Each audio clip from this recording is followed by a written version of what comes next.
오늘 우리에게 주시는 하나님 말씀은 요한복음 15장 18절에서 19절까지 말씀입니다. 신약 173면에 있습니다. 요한복음 15장 18절에서 19절까지 말씀입니다. 우리 두 절의 말씀을 다 같이 한 목소리로 읽도록 하겠습니다.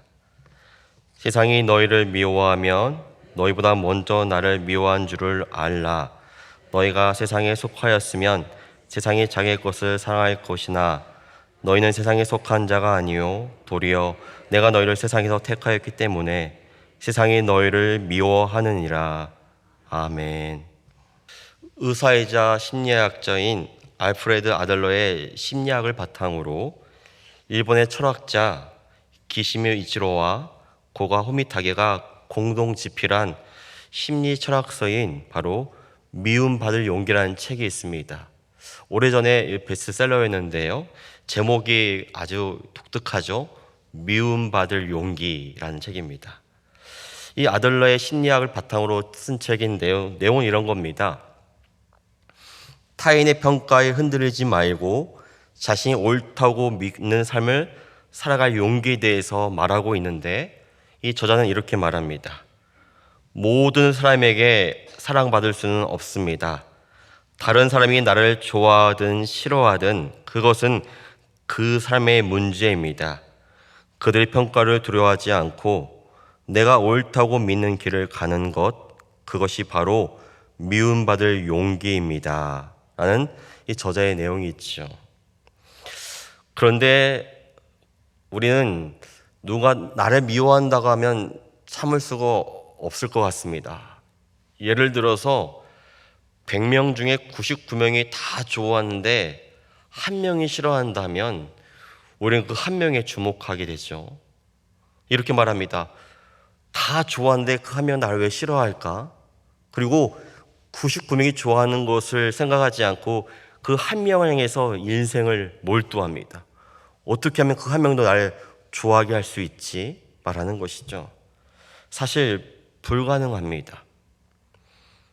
하나님께서는 오늘 말씀 가운데 우리 믿는 자에게도 미움받을 용기가 필요하다고 말해주고 있습니다.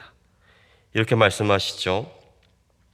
세상이 너희를 미워하면 너희보다 먼저 나를 미워한 줄을 알라. 그 말씀은 어떠한 전제가 있냐면 세상은 우리가 믿는 예수님을 미워합니다. 그러므로 우리가 예수님의 안에 거하기 때문에 예수님께 속한 자이기 때문에 우리 또한 미워할 수밖에 없다는 것이죠. 우리는 믿음에서 여러 가지 생각하지만 우리가 걷고 있는 믿음의 길은 이 세상과 같이 갈 수가 없습니다. 그러니까 우리가 걷는 믿음의 길은 이 비단길은 아닌 거죠. 우리가 걷는 이 믿음의 길은 십자가의 길입니다. 세상이 싫어하는 길이죠. 그래서 세상은 예수 그리스도를 싫어했고 십자가에 못 박아 죽였습니다. 그러므로 우리 또한 그 길을 걷고 있는 그분에 속한 자라면 세상이 우리를 미워할 수밖에 없는 것이죠. 그래서 예수님이 이렇게 말씀하십니다. 그들이 이유 없이 나를 미워하였다. 어떠한 이유 없이 그냥 미워하였다고 합니다. 이게 참 힘든 것 같습니다. 누군가 나를 미워할 때 나름의 이유가 있다면 우리는 합리적으로 수긍합니다. 그래, 그럴만하지. 그런데 이유 없이 미워할 때는 답이 없습니다. 그때 우리는 절망을 느끼죠. 예수님은 이렇게 말씀하셨습니다. 내가 곧 길이요 진리요 생명이다. 길은 어떤 역할을 할까요? 길은 놓여진 순간 사람들에게 밟혀지게 되어 있습니다. 예수님은 길이요 진리요 생명이라 그 말씀은 내가 길이 된 순간 세상이 나를 밟을 것이다 말하고 있습니다. 그러므로 우리가 걷는 그 길은 바로 세상 가운데 밟히는 길입니다. 그게 딱 한 가지죠. 우리가 구원받은 주님의 자녀로서 바로 예수님께 속한 자이기 때문에 그렇습니다. 세상이 우리를 미워한다고 말합니다. 예수님은 단호한 어조로 말하고 있습니다. 세상이 나를 미워한다 라고 단호하게 말하고 있죠. 그렇다면 여기서 말하는 세상의 의미는 무엇입니까? 우리가 흔히 알고 있는 이 피조 세계는 아닙니다. 자연 세계도 아니고 친구와 인간관계, 사업, 직업 이런 세계가 아닙니다. 이런 세상이 아니죠. 예수님이 말씀하신 세상은 무엇이냐면 이 하나님을 인정하지 않고 무시하며 이 하나님이 없는 삶의 원리와 방식을 따르는 영적인 실체를 말합니다. 세상이란 함께 등을 지고 자기를 중심으로 살아가는 마음과 가치 체계이며 이 하나님이 없는 새로운 질서를 추구하는 이 세상의 정신을 말합니다. 이게 바로 세상의 본질이죠. 그래서 예수님께서 세상이 너희를 미워한다고 하셨을 때 그것은 단순한 사회적 갈등이 아니라 영적 반역과 대립의 문제인 것입니다. 여기서 말하는 세상은 하나님과 등진 모든 질서, 모든 사상, 모든 정신을 가리키고 영적인 실체를 의미하는 것이죠. 그래서 예수님께서는 말씀하셨죠. 그들이 그래서 이유 없이 나를 미워하였다. 우리 또한 하나님이 우리를 택하였기 때문에 우리 또한 미워할 수밖에 없다는 겁니다. 그런데 이 말씀을 곰곰이 묵상하다 보면 이 말씀을 받아들이기가 참 어려워집니다. 왜 어려울까요? 이 말씀이 우리에게는 너무나 당혹스럽습니다. 그 이유는 우리 마음속에 믿음에 대한 오해가 자리 잡고 있기 때문에 그렇죠. 우리는 이런 말 참 좋아합니다. 예수 믿으면 복을 받는데, 예수 믿으면 형통하대, 예수 믿으면 무엇이 잘 된대, 예수 믿으면 남편도 잘 되고 자녀도 잘 된대 라고 하면서 예수 믿으면 그에 대한 결과로 복의 개념을 떠올리죠. 그런데 갑자기 예수님께서 아니다, 세상이 너를 미워할 것이다 라고 하니까 저희가 믿고 있는 복의 원리와 상충되는 겁니다. 우리가 추구하는 믿음의 실체는 무엇이냐면 이 세상적인 현세적인 복을 추구합니다. 안락함, 성공, 형통함, 자녀 출세, 경제적 번영 등 이 세상 기준으로 우리는 복을 삼죠. 가끔 이제 저녁에 혼자 탄천을 걷고 산책을 하다 보면 사람들이 지나가면서 나눈 대화의 내용을 대부분 듣게 됩니다. 그 대화의 내용이 대부분 어떤 겁니까? 주식이 얼마 올랐어, 어느 아파트 값이 올랐대, 어디 사야 돼, 이런 얘기 아니면 정치 얘기죠. 그러니까 우리가 추구하는 복은 과연 뭘까요? 이 세상적인 현세적인 복인 것이죠. 그래서 우리는 세상이 나를 미워한다, 이 말을 받아들이기가 매우 어려운 것입니다. 난 세상 가운데 성공해야 되는데, 내가 예수 믿는 이유가 세상에 성공하기 위해서 기도하는 건데, 내가 예수 믿는 이유가 더 잘 되기 위해서 믿는 것인데, 그렇다면 믿음의 이유와 기도의 이유가 없는 것이네 라고 생각하는 것이죠. 바로 이게 무엇이냐면 우리가 하나님의 이름으로 기도하지만 기도의 내용들은 여전히 현세적인 복을 추구하고 있다는 잘못된 기도라는 것이죠. 우리는 예수님의 이름으로 육신의 정욕과 안목의 정욕과 이생의 자랑을 추구합니다. 우리의 기도의 대부분은 어쩔 수 없이 하나님께 구하는 바가 육신의 정욕이요, 또한 안목의 정욕이요, 이생의 자랑이죠. 그래서 이걸 이루기 위해서 하나님께 매달립니다.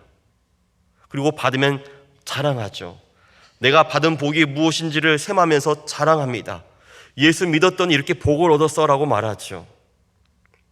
그런데 오늘 예수님은 단호하게 말씀하십니다. 단호하게 말씀하시죠.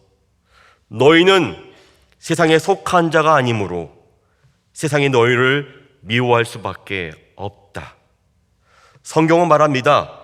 누구든지 세상을 사랑하면 아버지의 사랑이 그 안에 있지 않다. 세상과 벗이 되고자 하는 자는 스스로 하나님과 원수되는 것이다. 아주 단호하게 말합니다. 우리에게 구별법이 있습니다.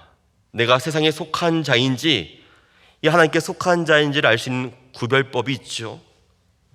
어떻게 구별할 수 있을까요? 이 말씀에 근거한다면, 세상이 우리를 미워한다면, 내가 세상을 미워한다면 하나님께 속한 자이기입니다. 그러나 세상을 너무 좋아한다면, 이 세상 가운데 무언가 성공한다고 하고 싶어 한다면, 세상에 성공하기 위해서 이 하나님의 이름을 얘기하고 기도하고 있다면 이 하나님의 이름은 있지만 종교인인 것이죠. 바로 이게 구별법이 있는 겁니다. 팀 켈러 목사님은 센터 처치라는 본인의 책에서 이렇게 말합니다. 도시에 사는 기독교인을 선교적 소수자로 정의합니다. 무엇을 말합니까? 이 복음에 속한 자는 이 세상의 가치 시스템에 속하지 않기 때문에 마찰과 긴장을 피할 수밖에 없다는 겁니다. 그렇죠. 우리가 믿는 믿음의 도와 세상의 도는 너무 다르기 때문에 이 도와 도가 부딪히는 것입니다. 마찰이 있는 것이죠. 마치 이것을 이렇게 비유할 수 있습니다. 이민자의 삶으로 비유할 수 있습니다. 최근에 이민 갔다 온 목사님의 얘기를 들었는데 이렇게 얘기합니다. 같은 지역이지만 쓴 언어와 환경이 다르니까, 문화가 다르니까 너무 힘든 일이 많더라.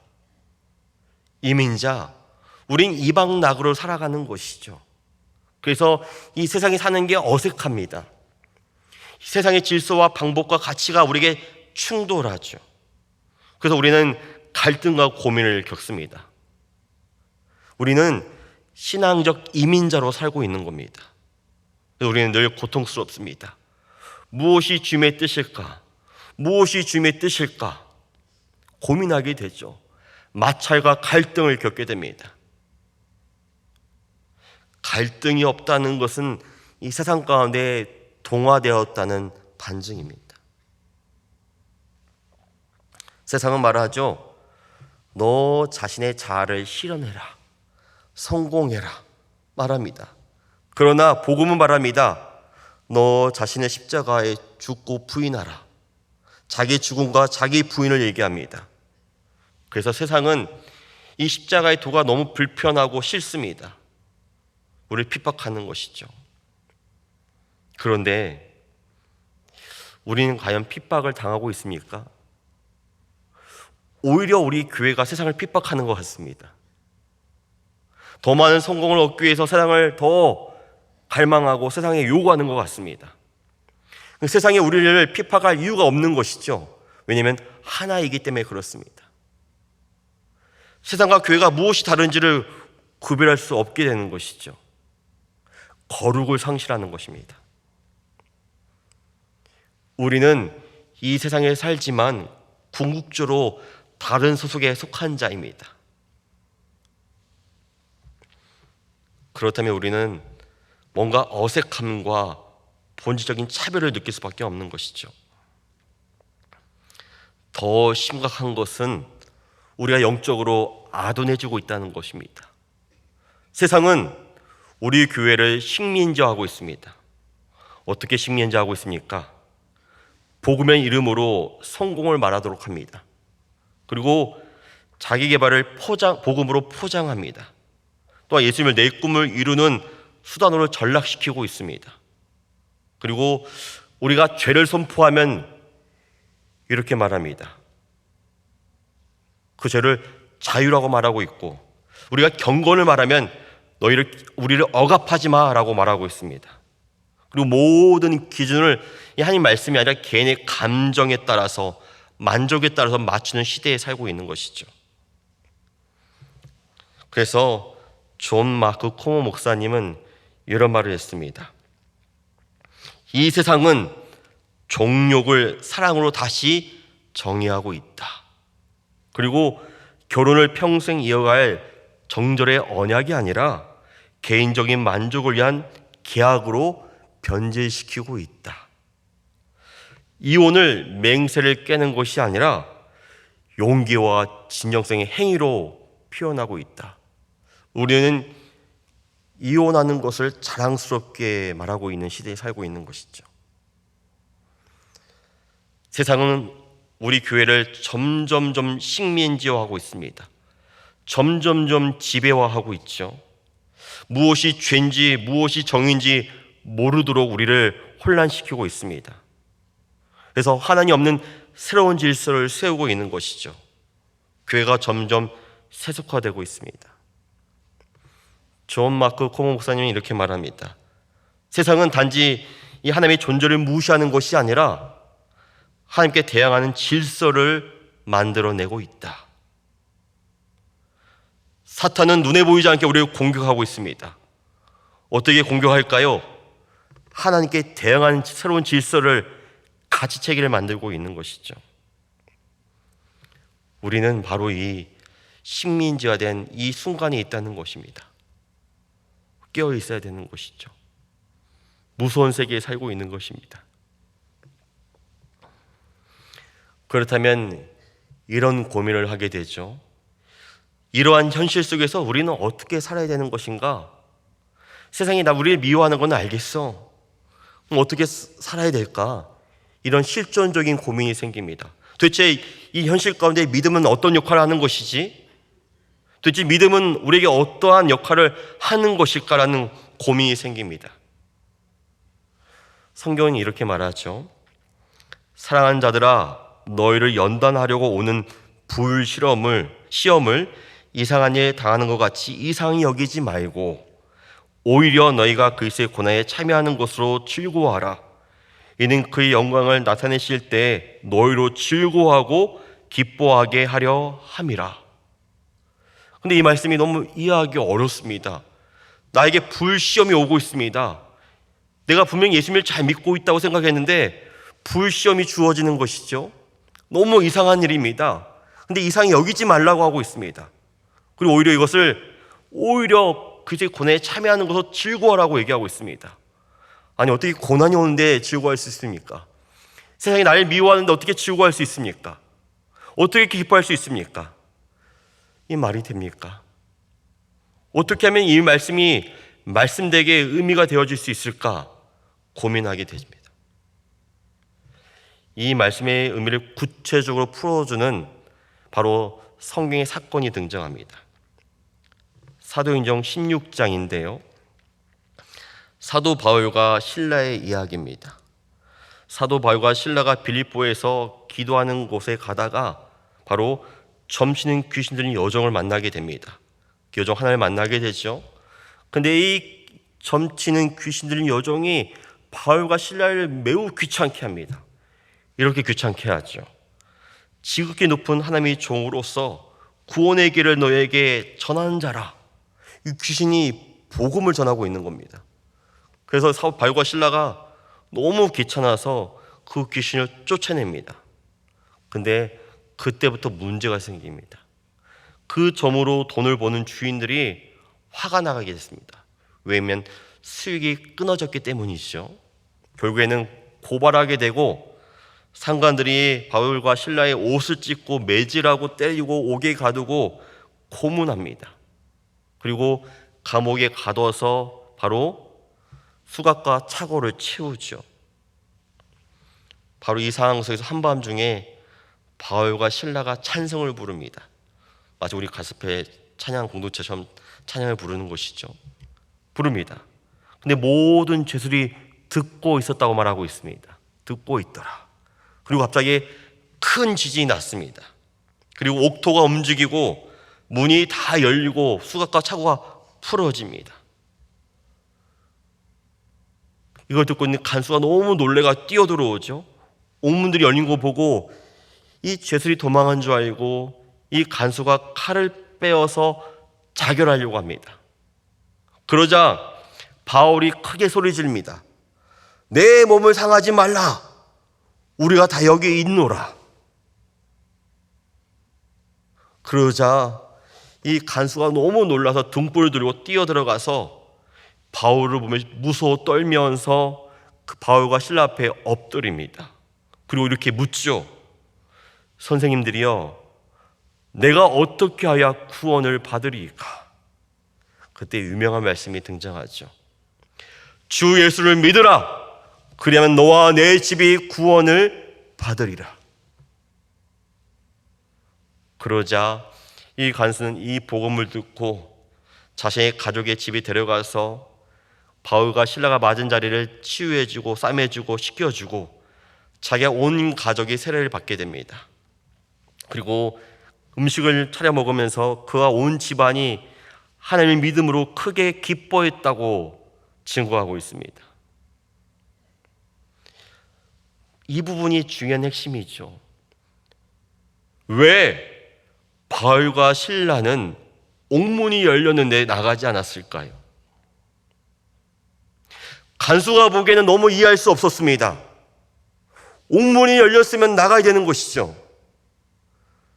저라면 나갔을 것 같습니다. 할렐루야 하면서 내가 어떻게 고난받았고 어떻게 기도했더니 찬송했더니 옥문이 열리고 이 모든 게 하나님의 역사였다 하면서 고난의 순간 가운데 기도하면 고난이 사라지고 옥문이 열리며 이렇게 은혜를 준다라고 저는 그렇게 말하고 다녔을 것 같습니다. 여러분 안 그러십니까? 근데 왜 바울과 신라는 옥문이 열렸는데 나가지 않았을까요? 바울과 신라가 특별해서요? 그 믿음이 좋아서일까요? 아닙니다. 바울과 신라는 우리 인과가 똑같습니다. 근데 왜 바울과 신라는 옥문이 열렸는데 나가지 않았을까요? 바울과 신라가 옥문이 열려서 나갔다면 본인은 구원받을 수 있는 기회가 열릴지 모르지만 간수와 간수의 온 집은 죽게 됩니다. 죄인을 가두지 못한 죄로 간수는 죽게 되고 간수의 온 집안 가족들은 무엇인가 연대해서 책임을 지고 죽임을 당합니다. 바울과 신라는 알고 있었던 것이죠. 내가 나갈 수 있지만 나가지 않겠다. 왜? 그들을 구원받게 하기 위해서. 내가 죽어도 좋다. 그러나 그들이 구원받을 수 있다면 그게 주님의 뜻이지 라고 했던 것이죠.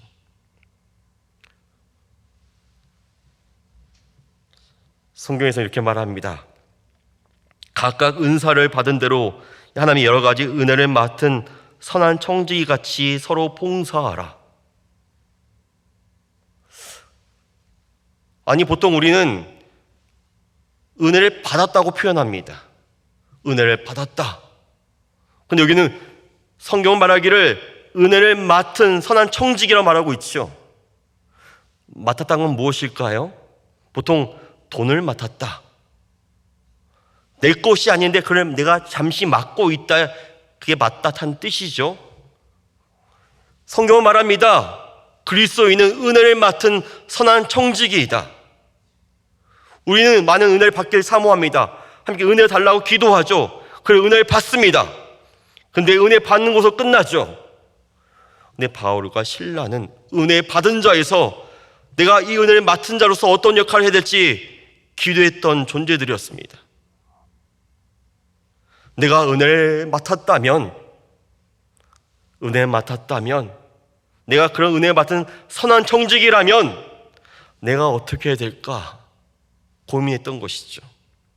그래서 바로 이어서 이렇게 증언합니다. 만약 누가 말하려면 하나님 말씀을 하는 것 같이 하고 누가 봉사하려면 하나님이 공급하신 힘으로 하는 것 같이 하라. 은혜 맡은 자라면 하나님을 떠올립니다. 하나님이란 무엇을 원할까? 세상은 우리를 미워합니다. 절대로 지울 수 없는 명제이죠. 진리입니다. 바울과 신라도 미워했습니다. 미움을 받았죠.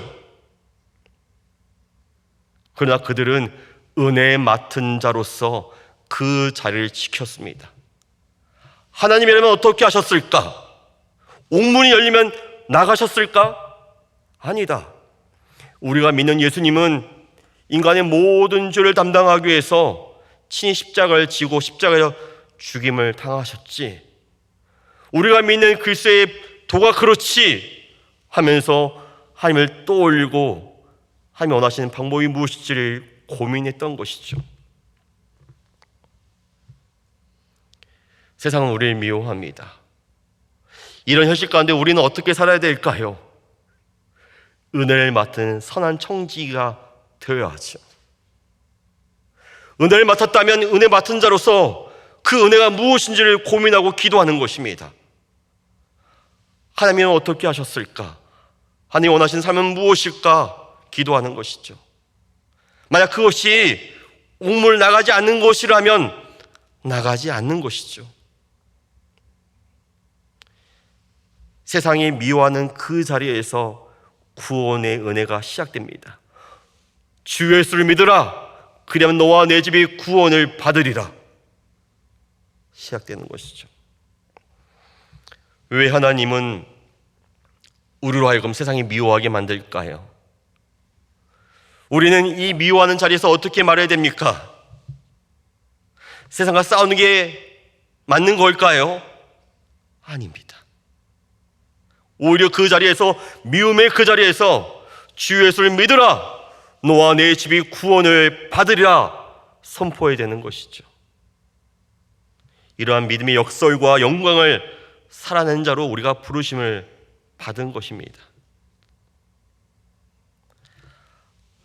아담 해밀턴 목사님께서 이 그리스도인들에게 세 가지 질문을 제시했습니다.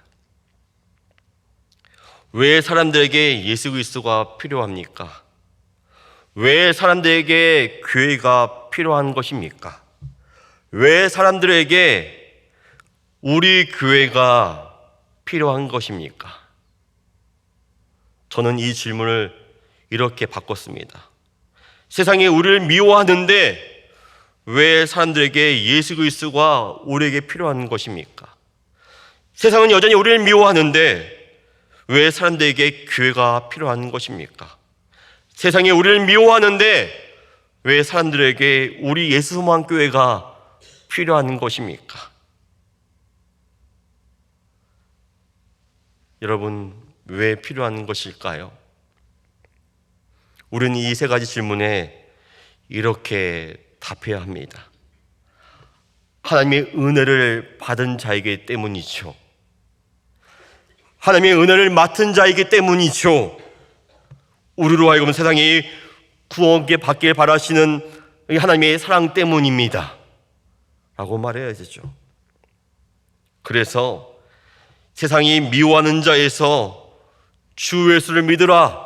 너와 내 집이 구원을 받으리라 선포하는 자로 세우시기 바라기 때문입니다.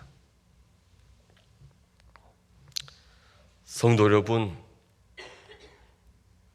세상은 이기적입니다. 그래서 우리를 미워하죠. 그런데 우리